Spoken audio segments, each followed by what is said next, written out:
We all know about buzzwords, right? Words that get thrown around which don't mean anything, at least not in the context they are being used. They are extremely frustrating for those of us who want to have actual constructive discussions about a given topic. That's because the moment the words Mary Sue are dumped on a conversation, everything effectively grinds to a halt. And believe me, I've seen this happen to an entire fandom. The clue is in the visual.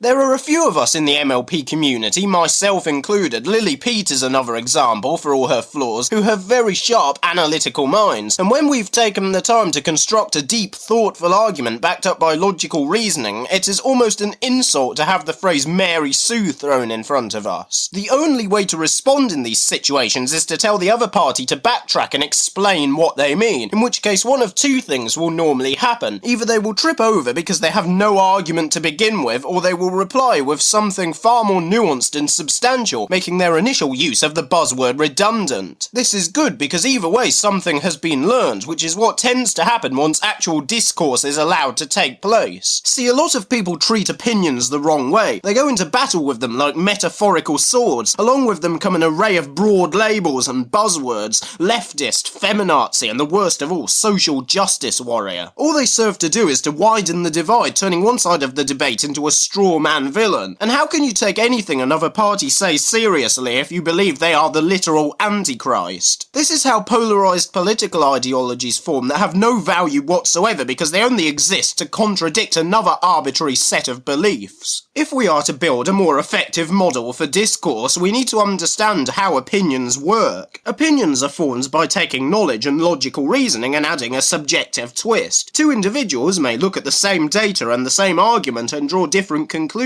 That's healthy, it shows we are not clones of one another, and while my previous video was intended to be humorous, it did kind of touch on this point. So when you disagree with someone, don't attack the opinion itself, look at their reasoning. Is there a flaw in what they have said? Are they misinformed in some way? Perhaps you were misinformed, you should always be prepared to accept that. Once most people realise there is a gaping hole in their logic, they will readjust their opinion to fit what they have learned. Not everyone will, of course, which brings me to my final point. We need to stop using the word racism. It is another buzzword that can be just as obtrusive to discussion as all the others. See, now I'm not conforming to a cosy left-wing agenda, I'm actually having an individual thought. Scary, isn't it? Of course I'm not saying that racists don't exist or that they shouldn't be called out on it, just like I'm not saying there's no such thing as a Mary Sue. Hell, I'm sure the phrase SJW is supposed to mean something at some stage. Here's the thing though, real racism always shows through. It stands out a mile away because real racists will jump through logical hoops to show that immigration somehow causes terrorism or is bad for the economy. As soon as you explain the bottomless pits of reasoning in their arguments, they are exposed for what they are and will quickly recoil